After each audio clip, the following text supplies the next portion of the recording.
भारत माता की जय। सम्मानित हमारे विद्या भारती के राष्ट्रीय संगठन मंत्री जी, हमारे प्रांत के संगठन मंत्री जी और पूरे भारत से आए हमारे सभी विद्या भारती के बहनें और हमारे पदाधिकारी लोग, हमारे सभी कार्यकर्ता भाई बहन, आज दवे जी का 50 मिनट का उद्बोधन हम सबने सुना। हमारे बीच में शिक्षा के डायरेक्टर भी तीनों आए थे और मैं सबसे पहले तो आप लोगों का आभार व्यक्त करना चाहता हूँ कि आप लोगों ने मुझे भी यहाँ इस कार्यक्रम में बुलाया। और जब भी मैं विद्या भारती के कार्यक्रम में जाता हूँ तो काफ़ी चीज़ें सीखने को मिल जाती हैं। और सच में विद्या भारती पूरे देश में बच्चों के संस्कारों से लेके हमारी शिक्षा नीति कैसी होनी चाहिए, हमारे बच्चों का सर्वांगीण विकास कैसे होना चाहिए, इन सारी चीज़ों पे बहुत अध्ययन आप लोगों का रहता है। हमारे राज्य में भी विद्या भारती जो है नंबर 1 पे है। और हम जब भी हाई स्कूल का रिजल्ट हो या इंटरमीडिएट का रिजल्ट हो, जब भी रिजल्ट आता है तो विद्या भारती के बच्चे सबसे आगे रहते हैं। और कई बार मैं अपने शिक्षा विभाग में भी कहता हूँ कि भाई देखिए, विद्या भारती कम संसाधनों के बाद भी ज़्यादा अच्छा काम कर रही है और आप लोग इतने संसाधनों के बाद भी रिजल्ट कम दे पाते हैं। तो काफ़ी जो है इस पर बातें होती रहती। मुझे 2-4 बातें आप लोगों के बीच में कहनी है, फिर मैं अगले सत्र में भी आपके बीच में रहने वाला हूँ। सरकारों का 90% समय इसी में जाता है कि टीचर का ट्रांसफर कैसे हो और वहाँ समय पे टीचर जा रहे हैं कि नहीं जा रहे हैं, टीचर पढ़ा रहे हैं कि नहीं पढ़ा रहे, इसका प्रमोशन हो गया कि नहीं रुका, इसी पे जाओ। और मैं कह सकता हूँ यहाँ प्रेस के लोग नहीं ना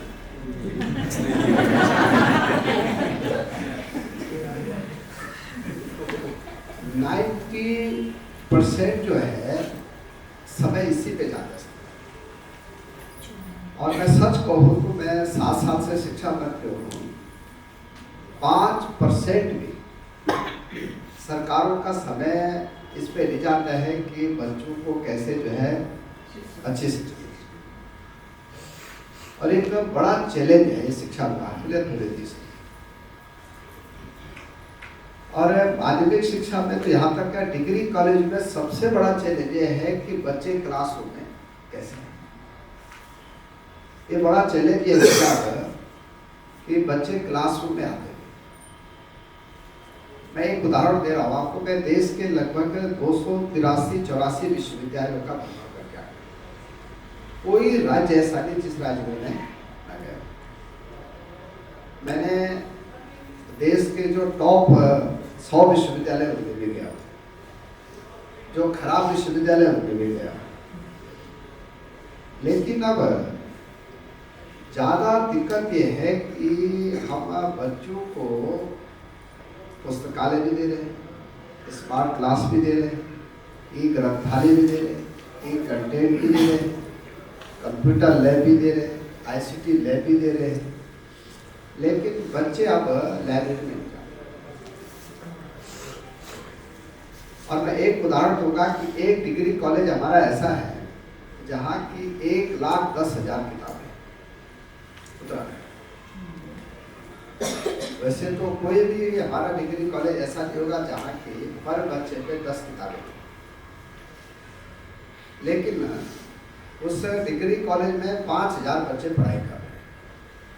और अभी जब मैं वहाँ गया तो मैं पुस्तकालय में गया तो मैंने लाइब्रेरी को कहा कि यहाँ कितने बच्चे आते हैं। उसने कहा मंत्री जी 6 या 7 बच्चे आते।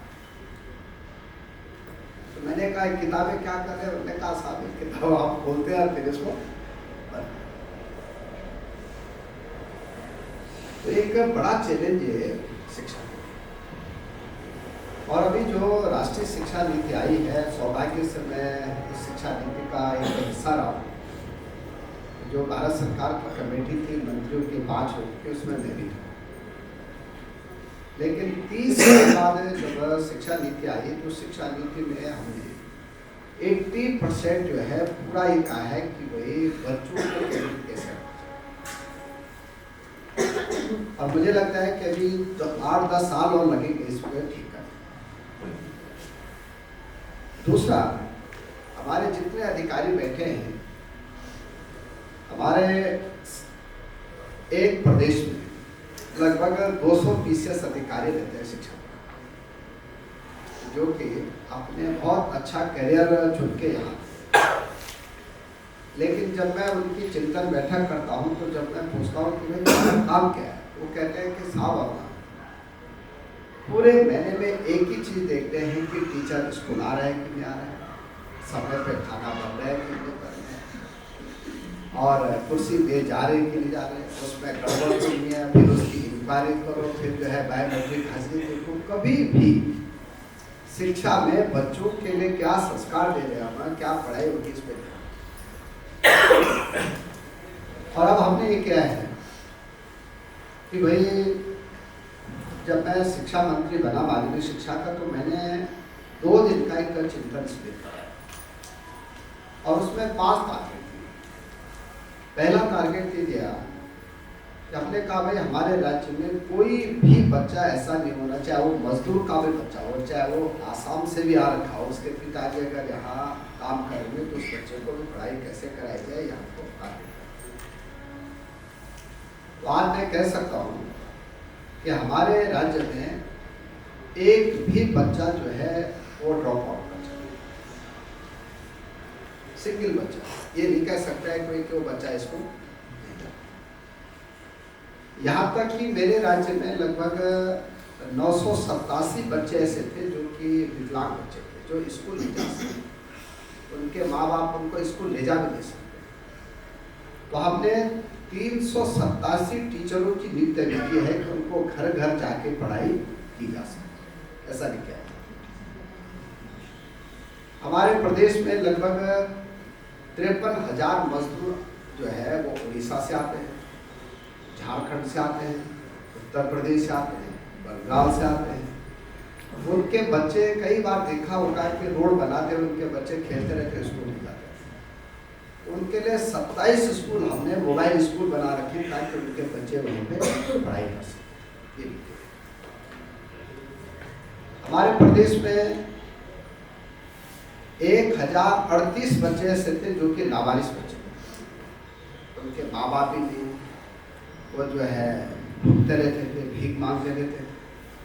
तो ऐसे बच्चों के लिए हमने नेताजी सुभाष चंद्र बोस हॉस्टल बनाए, और आज मैं कह सकता हूँ कि हमारे राज्य में एक भी बच्चा ऐसा नहीं मिलेगा जो कि लावारिस बच्चा और उसको पढ़ाएगी।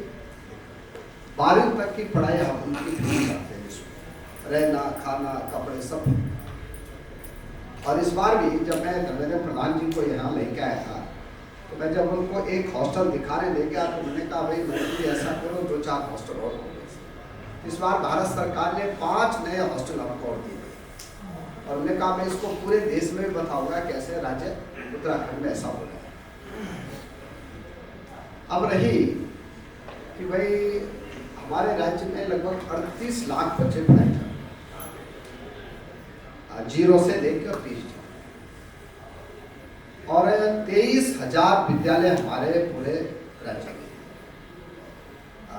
इंटरमीडिएट, और 856-57 हमारे पास से डिग्री कॉलेज और विश्वविद्यालय भी हमारे राज्य में लगभग 35 हो गया। मुझे लगता है कि छोटे राज्यों में सर्वाधिक विश्वविद्यालय कहीं होंगे तो उत्तराखंड।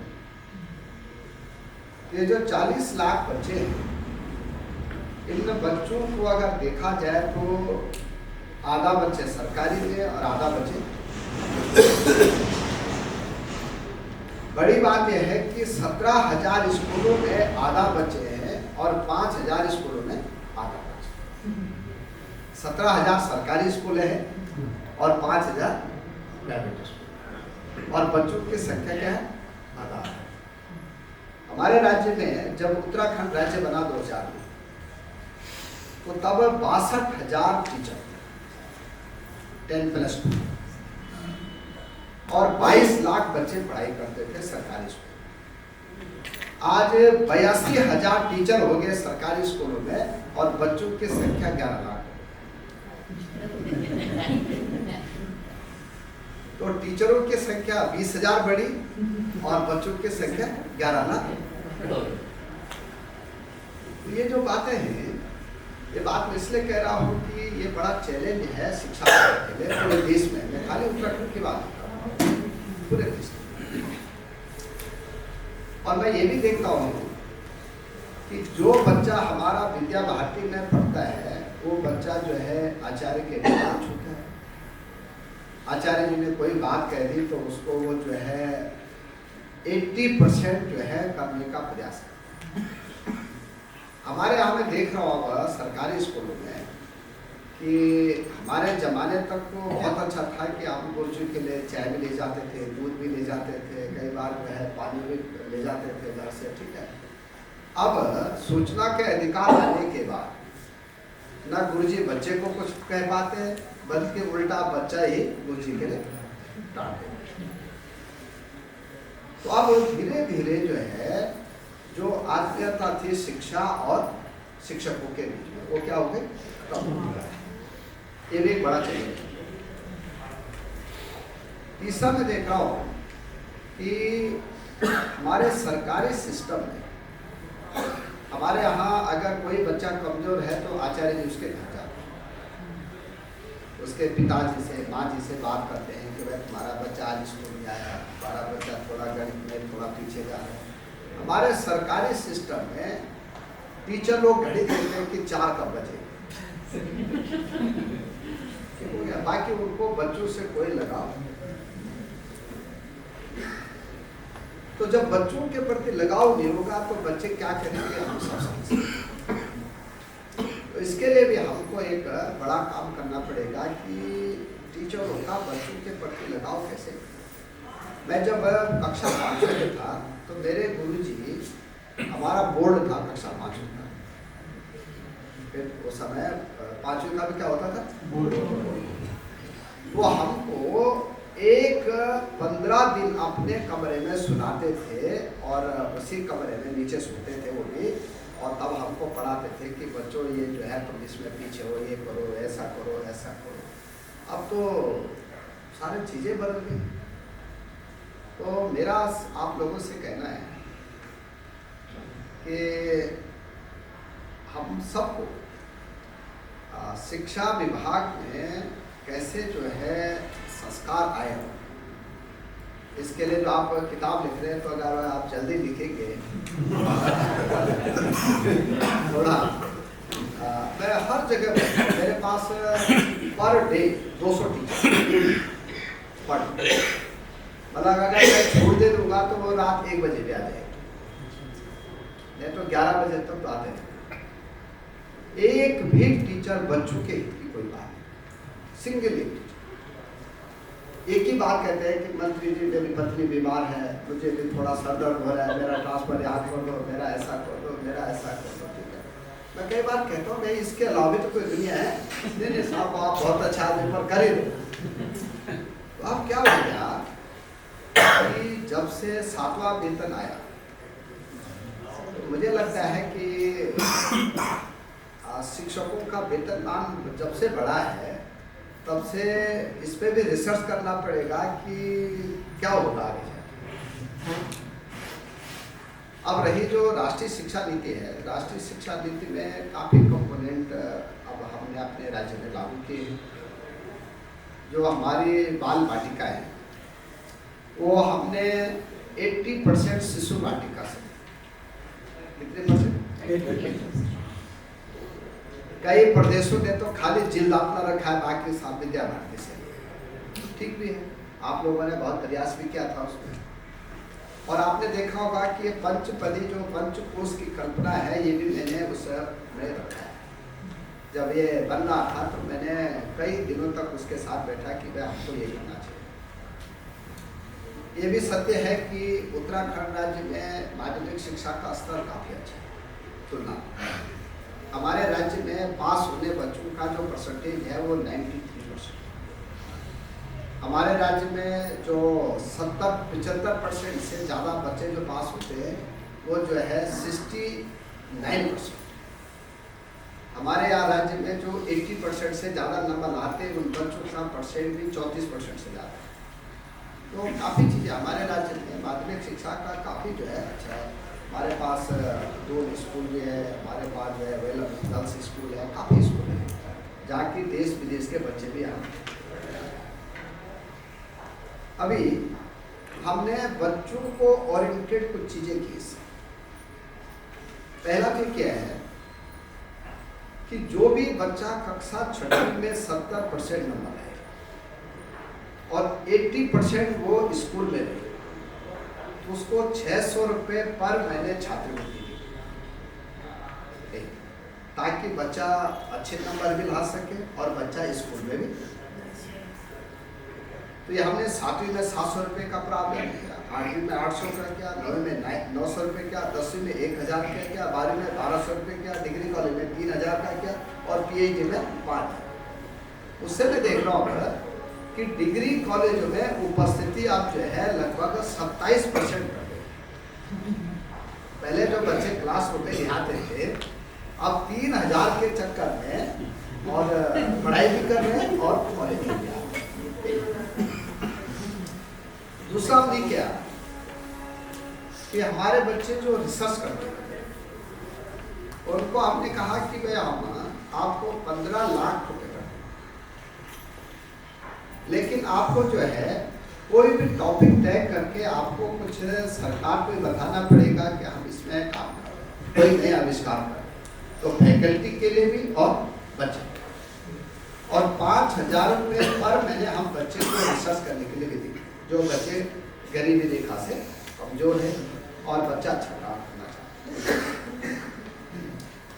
इस साल हमने क्या है कि जो हमारे राज्य के टॉपर बच्चे जो 75% से ज़्यादा नहीं, उनको देश के 10 IIT, NIT, विश्वविद्यालय, IIM इनको शैक्षिक दर्शन यात्रा पूरे भारत की कराई और एक ब्लॉक से 25 बच्चों को भेजा गया।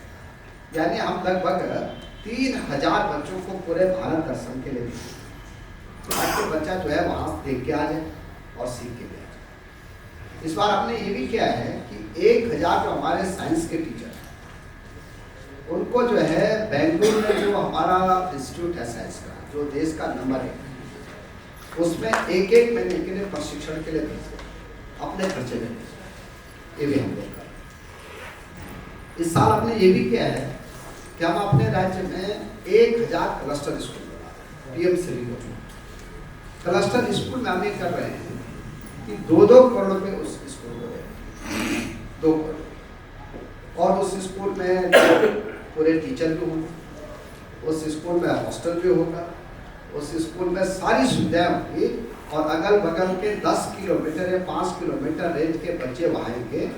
जो बच्चा उस क्लस्टर स्कूल में पढ़ेगा उसको 22 रुपये पर किलोमीटर के हिसाब से आने जाने का किराया दिया जाएगा और उसके लिए स्कॉट लगाई जाएगी लाने के लिए, भोजन माता उसको ले जाए ताकि हमारे बच्चे अच्छे नंबर ला सकें।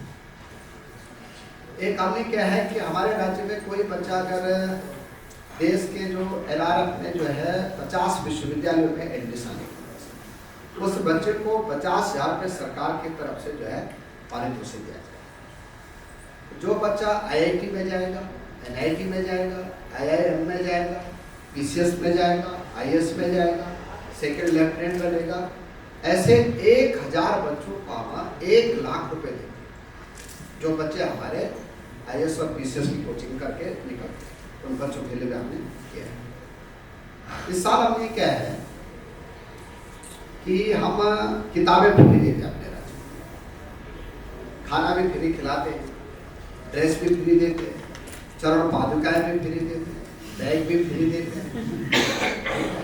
इस बार हम उनको एक नोटबुक है जो इंटरमीडिएट के बच्चों को 5 कॉपी, हाई स्कूल के बच्चों के लिए 3 कॉपी और उससे नीचे के बच्चों के लिए 2। ये भी सरकार की तरफ से। जो लड़कियां कक्षा 9 और 11वीं में, उनको 1-1 साइकिल दे रही है। और इस साल जो बच्चे लड़कियां हमारे राज्य में जो 3.5 लाख बच्चे हैं लड़कियां, उनको जो है पौष्टिक आहार भी दे रही है, दवाई भी दे रही है। क्योंकि मैं स्वास्थ्य मंत्री जो हूँ तो मैंने अपने 40 लाख बच्चों को दवाई देने का कार्य हर, चाहे वो प्राइवेट स्कूल हो चाहे सरकारी स्कूल हो, उनको भी देते हैं। तो शिक्षा के क्षेत्र में आप लोग काफ़ी बुनियादी काम कर रहे हैं, लेकिन विद्या भारती से मेरे 2 आग्रह हैं। एक तो हमारे जितने आचार्य हैं और हमारे प्रदेश मुख्यमंत्री जी भी यहाँ पे बैठे हैं, अभी हम लोग जब भी आप लोग डेट देंगे, एक हमें चाहते हैं कि हम एक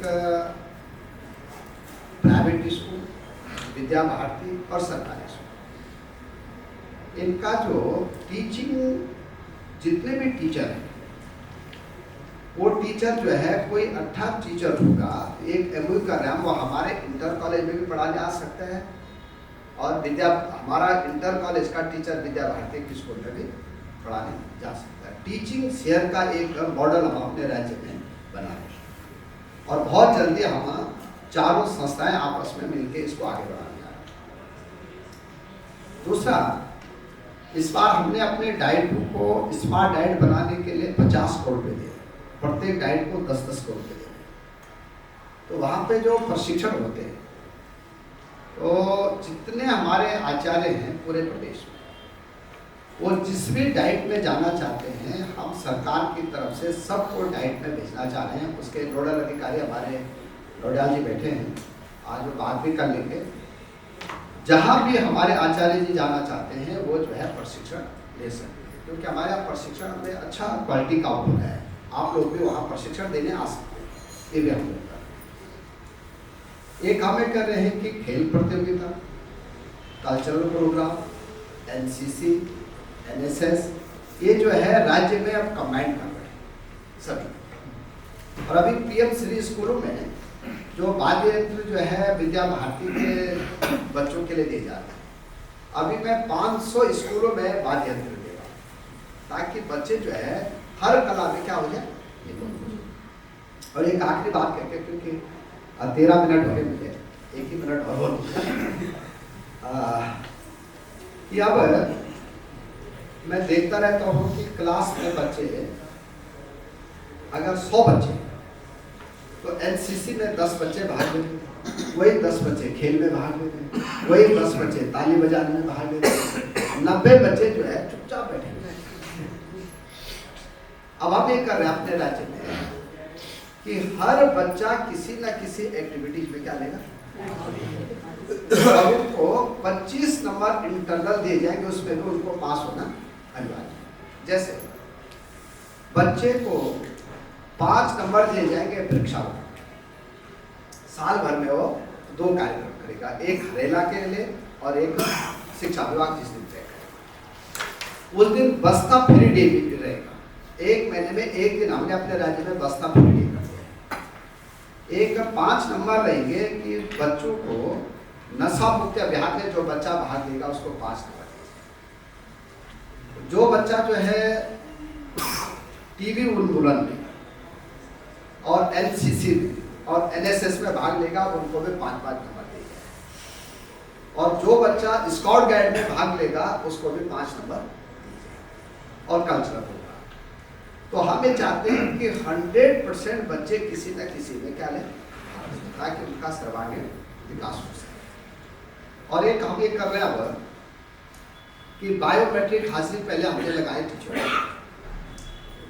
एक अपने राष्ट्रीय संगठन मंत्री जी से मैं कह रहा हूँ, एक टीचर हमारे यहाँ ऐसा भी था भाई साहब, वो बायोमेट्रिक जो है वो जो मशीन है वो बैग में ले आएगा और घर से लगाता रहता। ऐसे भी लोग हैं। अब हम ये कर रहे हैं कि विद्या समीक्षा केंद्र बना दिया मैंने, जैसे गुजरात में, और एक मानव संपदा पोर्टल बना रहे हैं कि टीचर का छुट्टी से लेके उसका प्रमोशन से लेके उसके जो है कोई भी, उसको आप किसी के चक्कर नहीं काटने पड़ेगा, सब ऑनलाइन। उसके नंबर जितने जुड़ेंगे, दुर्गम जाना है तो दुर्गम, सुगम जाना है तो सुगम, जहाँ भी जाना है। और जो टीचर रिटायर्ड होते हैं, कई बार क्या होता है रिटायर्ड टीचर के बाद भाई महिला सीसीएल जाते हैं, तो 2-2, 3-3 महीने बच्चे सफर कर जाते हैं, वहाँ पे टीचर नहीं हो पाते। अब आपने 5,000 टीचरों का और 300 रुपये पर पीरियड के हिसाब से जब तक महिला सीसीएल में जाएगी या जब तक कोई नया टीचर नहीं आएगा, वहाँ का प्रिंसिपल 300 रुपये पर पीरियड के हिसाब से किसी भी गेस्ट फैकल्टी का अपने स्कूल में रख सकता है। 5,000 टीचरों की हमने अनुमति अपने राज्य में दे दी, तो ये भी हम लोग कर रहे हैं। बाकी मैं फिर आप सब लोगों का धन्यवाद दे रहा हूँ कि आप लोगों ने मुझे बुलाया, और मैं अगले सत्र में भी थोड़ा बैठूंगा कि अच्छा काम जो जो हो सकता है वो भी हम अपने राज्य में जरूर उसको करेंगे। और बहुत जल्दी जो आप लोगों ने हमको जो पंचपति की संस्था दी है, उसको भी हम अपने राज्य के सारे स्कूलों में कैसे क्रियान्वित करना है उसको भी जरूर करेंगे। इतनी बात है, मैं अपनी बात समाप्त कर रहा हूँ। सबका धन्यवाद। भारत माता की